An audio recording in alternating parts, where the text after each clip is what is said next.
Well, good morning. Yes, it's me, Kenny Polcari, your host of the party, and today is Thursday, June 26, 2025. And here are the things that you need to know. Well, stocks fizzled out yesterday, and wasn't really surprised. They ended the day mixed, but futures this morning are pointing to an up day. JJ, well, he continues to be coy on Capitol Hill, not really committing to anything in either direction. Trump, well, he teases a new Fed chair nomination. We'll see where that goes. And markets are beginning to bet on a July cut as the pressure is on. And you're going to ask, is BP in play? Well, and what do we have for dinner tonight? Well, the 4th of July is coming, and this is a great 4th of July dish. It's the short rib burgers. It is delicious. Okay, so stocks struggled yesterday, but I wasn't really surprised, and you shouldn't be surprised either. I pointed out to the relative strength index in yesterday's note, telling you that while it was not completely overbought yet, that we were close to it. It was kissing that overbought line. So if we saw the market churn a bit, that would be okay. And in fact, that's what happened, right? The market just kind of churned really in place, didn't do much. The broader indexes ended up almost flat. The Dow was down 106 points. The S&P was flat. The NASDAQ gained 61. The Russell gave up 25. The transports lost 165. The equal weight S&P gave up 54 points, while the Mag 7 added 127 points. And in the big scheme of things, those are not massive moves in any direction. Look, we had a dramatic sell-off in the early spring due to economic uncertainty and all this geopolitical risk. Then we had a dramatic reversal, even as those same risks remained, right? But in the end, where we are today is where we were in February, S&P 6100. Those that panicked during that sell-off are licking their wounds now, while those that rode it out find themselves in a better position today than when this fire started, right? Which again speaks to just having a plan.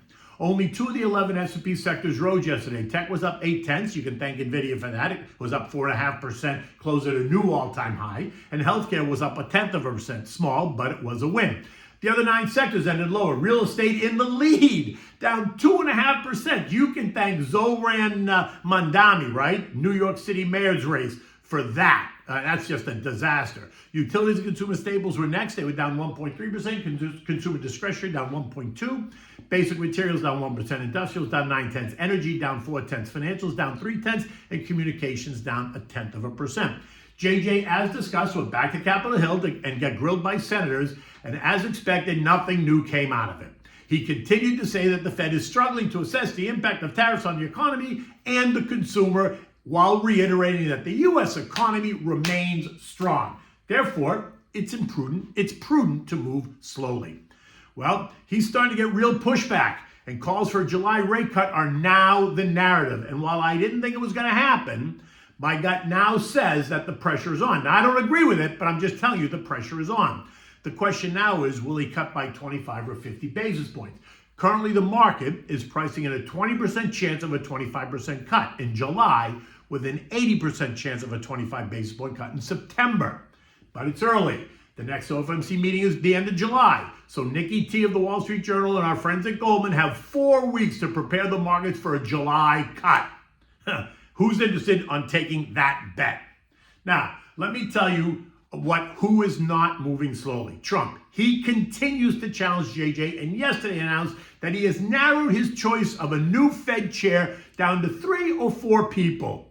Now remember, JJ's term isn't up until May of 26, but by announcing that he has culled the field, he is creating a shadow Fed chair, and that is putting more pressure on JJ. An announcement in the fall, which is what he intimated, would essentially castrate Jay Powell. Speculation is running rampant on who it will be, and we can thank the almighty that Sam Fran's Mary Daly of Silicon Valley Bank fame is not on the list. The 4 most likely candidates that he's considering, and he's been all over the news, but these are the ones, is Kevin Warsh, right? A former Federal Reserve governor who has been frequently mentioned as a front runner. Warsh has criticized the Fed's handling of inflation and aligns with Trump's preference for lower interest rates. His Wall Street experience and prior consideration for Treasury Secretary make him a strong competitor, but I put his chances at about 20%. I don't know why, he's not my favorite. Scott Bessent, the current Treasury Secretary, right? Now, he appears to be the favorite. He's emerged as a serious candidate due to his economic expertise and his Wall Street background, right? Including roles at Soros Fund Management, which I would actually view as a negative, and Key Square Capital Management. His name has been floated by Trump's advisors, and he has confirmed his administration's timeline for interviewing candidates. I give him a 40% chance of being the candidate. Chrissy Waller. He's a current Federal Reserve governor appointed by Trump in 2020. He's also the one that came out right after the Fed meeting screaming about lower rates. Waller has expressed views favoring interest rate cuts to prevent the economic slowdown, which he thinks is happening. I don't think so. And that is going to align with Trump's preferences. His current role at the Fed makes him a plausible internal candidate, but I think it's coming from the outside. So recall, Chrissy was the first one last week to call for a July rate cut post the FOMC meeting. This after JJ tried to play it safe. Chrissy is auditioning, in my mind, for the role of Fed chair, and so is Michie Bowman, by the way. But my gut says that neither are in the running, so I give him a 10% chance.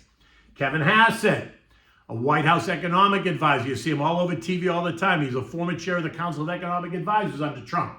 Hassett is seen as a loyalist with conservative credentials. His name has been mentioned in reports and prediction markets as a potential pick, and I give him a 30% chance. Now, away from that, bonds advanced slightly yesterday, leaving yields in line. No dramatic moves there. Oil churning right at the $65 level, like we talked about, just above the trend line support at $64.70.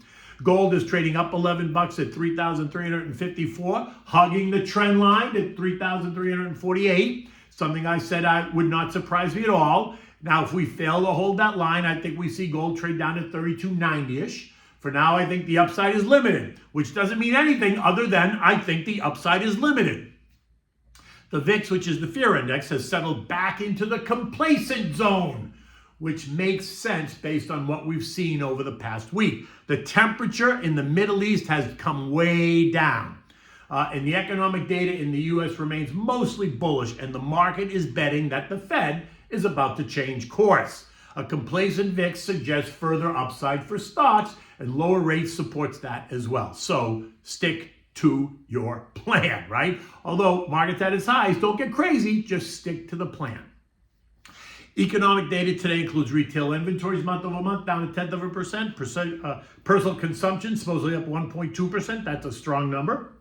Final revision of first quarter GDP unchanged at plus 3.7%, and the core PCE quarter over quarter at 3.4%, which is a bit inflationary.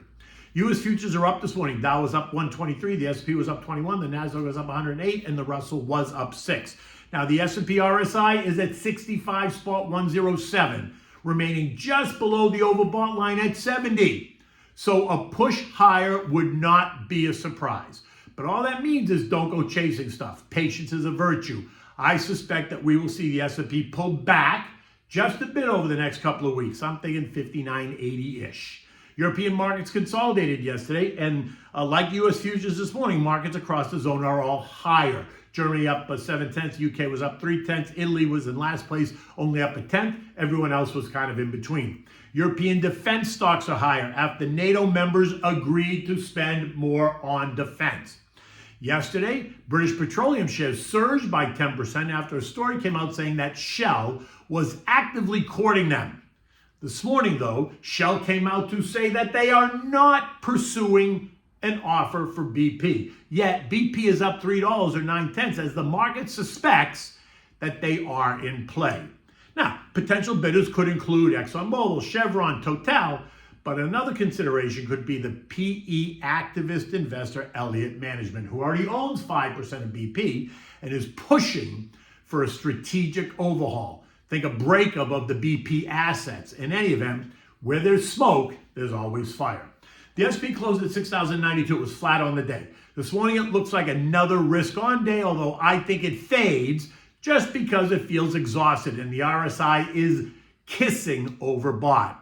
We are coming into the July 4th holiday, which is next week, so it's a shortened week. So expect volumes to start to decline as we move through the week.